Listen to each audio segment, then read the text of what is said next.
The rain had been falling over Chicago since sunset. By midnight, the city looked like it had been painted in black and silver. Streetlights reflected across the wet pavement.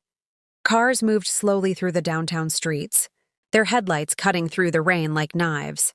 On the 32nd floor of the Moretti Tower, almost every office was dark. Almost. One light was still burning. Emma Carter sat alone behind a polished walnut desk, staring at a resignation letter she had rewritten 6 times. Her hands were shaking, not because she was afraid of losing her job. She was afraid of what leaving meant. For 3 years, Emma had worked as executive assistant to Adrian Moretti, one of the most powerful businessmen in Chicago. To the outside world, Adrian Moretti was a ruthless real estate billionaire who owned hotels, restaurants, construction companies, and half a dozen luxury apartment buildings. But people who knew Chicago whispered another name: the Moretti family. The name was associated with power, fear, and the kind of secrets people didn't discuss in public. Emma had never asked questions. She had learned very quickly that Adrian preferred silence. But over the years, she had also learned something nobody else seemed to know. Adrian Moretti wasn't heartless. He was lonely, painfully lonely. She had seen it in the small moments. The nights when he stayed in his office long after everyone had gone home. The way he always stopped outside the children's hospital his company funded. The way his expression changed whenever he saw an old photograph of his younger brother Daniel. And the way he looked at Emma when he thought she wasn't watching. That was the problem. Emma loved him. She had loved him quietly for years. She had never expected anything from him. Adrian was her boss. He was powerful, dangerous, untouchable, and Emma was simply Emma, a woman who had grown up in a small apartment with a single mother, worked 2 jobs through college, and had spent most of her adult life trying to make sure her younger brother never experienced the poverty she had known as a child. She had never imagined herself beside a man like Adrian, until tonight.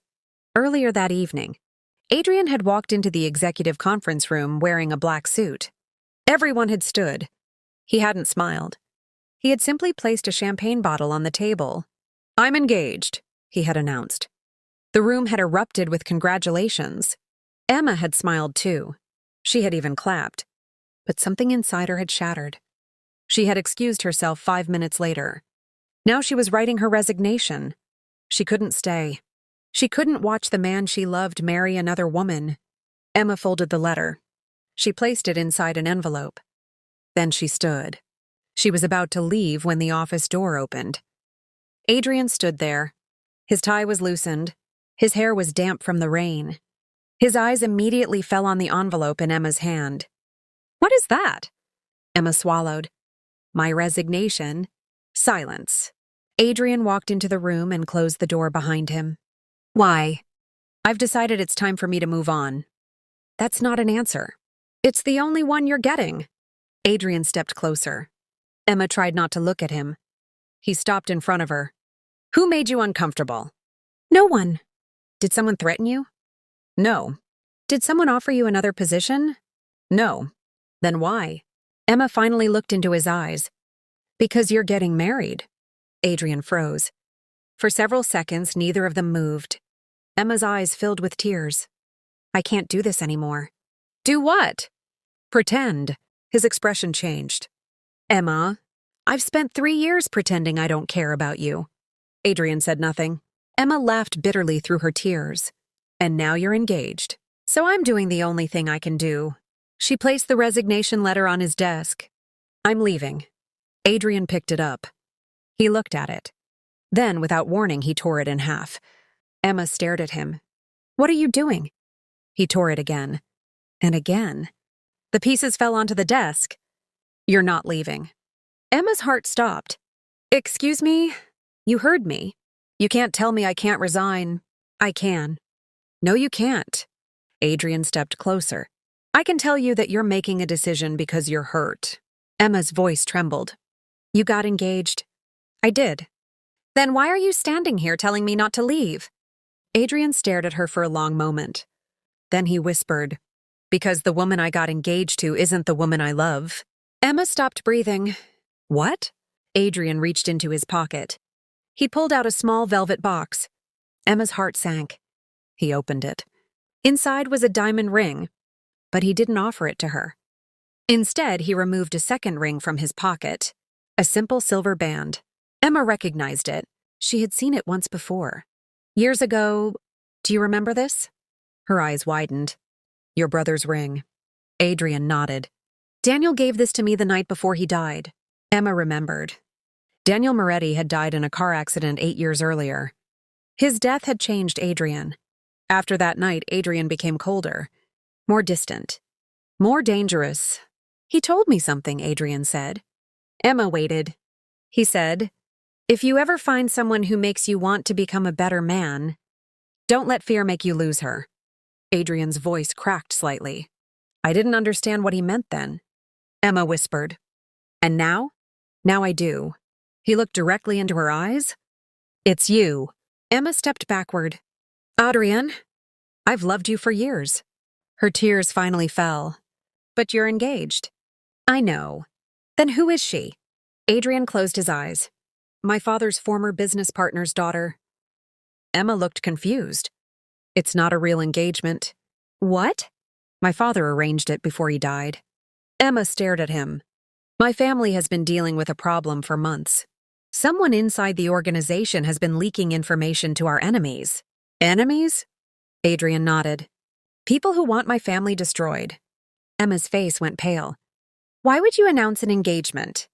Because I needed them to believe I was distracted. Emma's heart raced. Then why her? Because her family is connected to the people we're investigating. Emma suddenly understood. You used the engagement to flush out the traitor. Yes. She stared at him. And you were never going to marry her? No. Then why didn't you tell me? Adrian's expression softened. Because everyone I have ever loved has been used against me. Emma went silent. I couldn't take that chance with you. He stepped closer. If my enemies knew you mattered to me, they would come after you. Emma shook her head. You should have trusted me. I was trying to protect you. You don't get to decide what I can survive. Adrian looked down.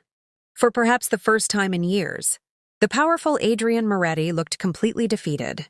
You're right. The room became quiet. Then Emma asked, Who is the traitor? Adrian's expression hardened. We don't know yet. A sudden sound came from the hallway. Both of them turned. Footsteps. Slow. Measured. Approaching the office. Adrian immediately moved in front of Emma. The door opened. His security chief, Marcus Reed, entered. Boss? Adrian's face changed. What happened? Marcus looked at Emma, then back at Adrian. We have a problem. What kind? The warehouse on South Halstead was hit. Adrian's jaw tightened. Anyone hurt? 2 guards. Alive? Yes. What was stolen? Marcus hesitated. Nothing. Adrian frowned. Then why was the warehouse hit? Marcus lowered his voice. Someone was looking for something. What? Marcus looked at Emma. The employee records. Emma's blood ran cold. What employee records? Marcus answered. Yours.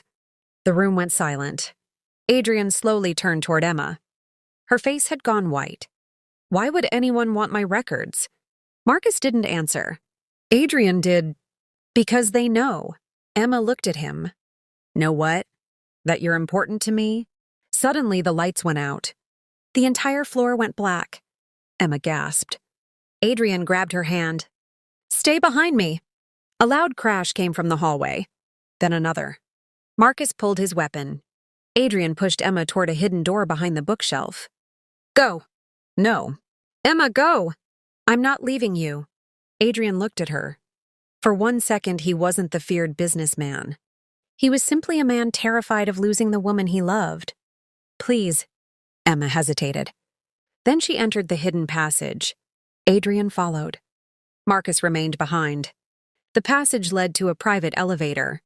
As the doors closed, Emma heard shouting from the office. Then a gunshot. She screamed. Adrian! He grabbed her shoulders. I'm here. Marcus, he can handle himself. But Adrian's eyes told her he wasn't sure. The elevator descended into the underground parking garage. A black SUV waited. Adrian pushed Emma inside. They drove into the rainy Chicago night. Neither spoke for several minutes. Finally, Emma whispered, "Where are we going?" "Somewhere safe." "Where?" "My mother's house in Wisconsin." Emma stared at him. "Your mother is alive?" Adrian nodded. "She has been living there under another name." "Why?" "Because she knows what my family is." Emma looked out the window. "Adrian, I'm scared." He reached across the seat. He took her hand. "So am I." It was the first time she had ever heard him say it. They drove for nearly 2 hours. But they never reached Wisconsin. A black SUV appeared behind them. Then another. Adrian looked into the rearview mirror. His expression became serious. "Hold on." The driver accelerated. The highway disappeared beneath them. Rain hammered the windshield. The SUVs followed. Emma's heart pounded. "Who are they?" "I don't know." "They're going to catch us." "They won't."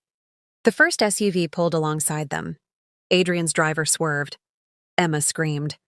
Then everything happened at once. A tire exploded. The SUV spun. The world turned sideways. Glass shattered. Metal screamed against asphalt. Then darkness. When Emma opened her eyes, she smelled smoke. Her ears were ringing. "Adrian?" No answer. She turned. Adrian was unconscious beside her. Blood covered his forehead. "Adrian!" She grabbed his face. "Wake up!" His eyes opened slightly. "Emma, I'm here. Are you hurt?" "No." "Good." He tried to move. She stopped him. "Don't move." Outside, footsteps approached. Emma looked through the broken window. 2 men were walking toward the wreckage. She understood immediately. They hadn't survived by accident. Someone wanted them dead. Emma looked at Adrian. "We have to go." He nodded weakly. She helped him out of the vehicle. They escaped into the woods. For the next hour, they walked through rain and darkness. Finally, they found an abandoned hunting cabin. Emma helped Adrian inside. He collapsed onto an old wooden chair. She found a first aid kit. "Take off your jacket." "I'm fine." "You're bleeding." "I've had worse." "I don't care." Adrian looked at her. Emma tore open the medical kit. "You're going to sit still." For the first time that night, he smiled. "Yes, ma'am."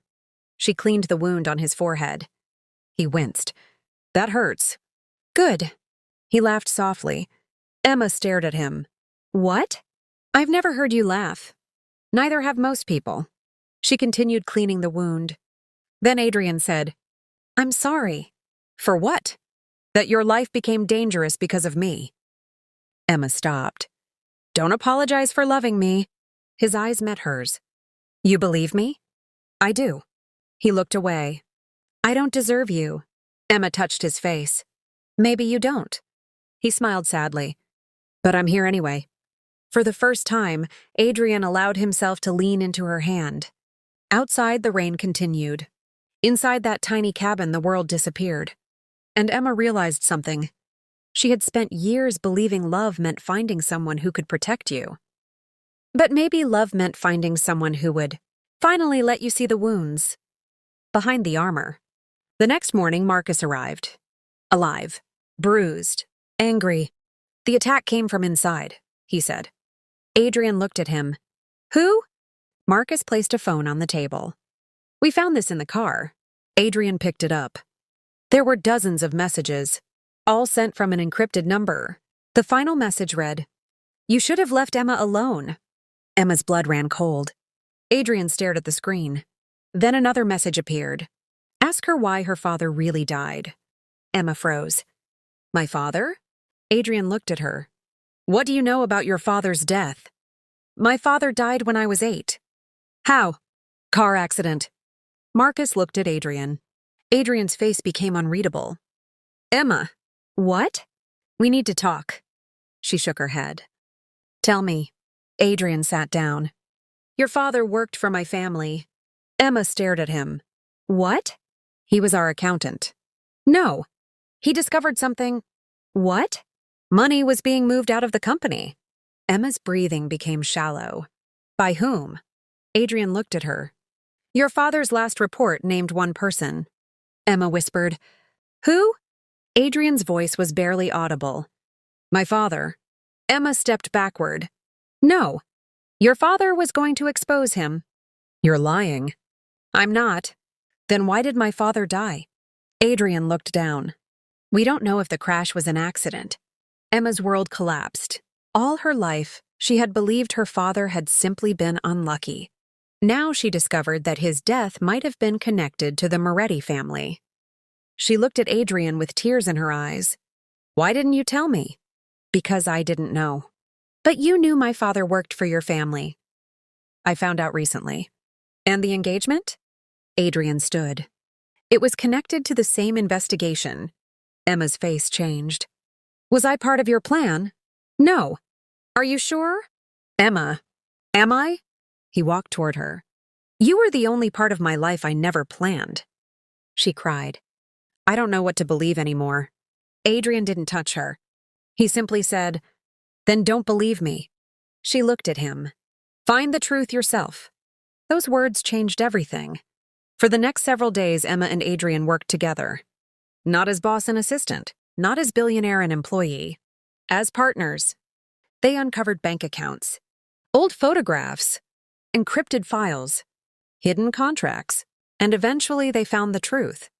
Emma's father had discovered that Adrian's father had been stealing millions from the family business, but he hadn't been murdered by Adrian's father.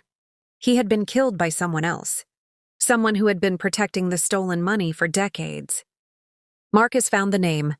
Victor Hale, Adrian's father's closest advisor. The man everyone trusted. The man who had attended Adrian's father's funeral. The man who had helped Adrian rebuild the family business. The man who had been standing beside Adrian throughout the entire investigation. The traitor. Adrian stared at the evidence. Victor, Emma whispered. He killed my father. Marcus nodded. And now he wants you dead. Adrian stood. We end this tonight. But Emma grabbed his hand. No. He looked at her. We don't do this your way. What do you mean? We expose him. Adrian frowned. How? Your company has a board meeting tomorrow. He understood. You want to confront him publicly. I want everyone to see the truth. Adrian smiled. You're dangerous. Emma smiled through her tears. I learned from you. The next afternoon, Moretti Tower was filled with executives. Victor Hale walked confidently into the boardroom. He looked calm, almost amused. Adrian sat at the head of the table. Emma sat beside him. Victor smiled. Adrian, I was beginning to wonder whether you'd survived. Adrian's expression didn't change. I did. Victor looked at Emma. Miss Carter? She smiled. Mr. Hale. Victor sat. Shall we begin? Adrian pressed a button. The screen behind him turned on. Bank records appeared. Victor's smile disappeared. Then came photographs. Old contracts, transfer records, and finally a police report from 22 years earlier. Victor stood. This is ridiculous. Emma spoke. My father kept copies. Victor looked at her. What? He knew you were stealing money. Victor's face hardened. He should have stayed quiet. The room went silent. Emma's heart stopped. Adrian stood. You just admitted it. Victor realized his mistake. He reached for his weapon. Security officers rushed into the room. Victor was arrested before he could fire. As police led him away, he looked at Emma. You think you've won? Emma stared at him. No. She glanced at Adrian. I think my father finally got justice. Weeks later, the Moretti family business began changing. Adrian shut down the criminal operations his father had built. He turned the company into a legitimate corporation. He established a foundation in Emma's father's name. And Emma? She never went back to being his assistant. Adrian offered her a position as director of the foundation. She accepted. But there was one thing he still hadn't done. He hadn't proposed. One evening, months after the night of the accident, Adrian took Emma to the lake near his mother's home. The sun was setting. The water looked golden. Emma smiled. You've been quiet all day. I've been nervous. She laughed. You, nervous? Very. He reached into his pocket. Emma's eyes widened. Adrian, He pulled out a small box. This time, there was no secret plan, no fake engagement, no family arrangement, no danger, just love. He opened the box. Inside was a simple diamond ring. I spent years believing that loving someone meant protecting them from everything. Emma's eyes filled with tears. But you taught me something. He took her hand.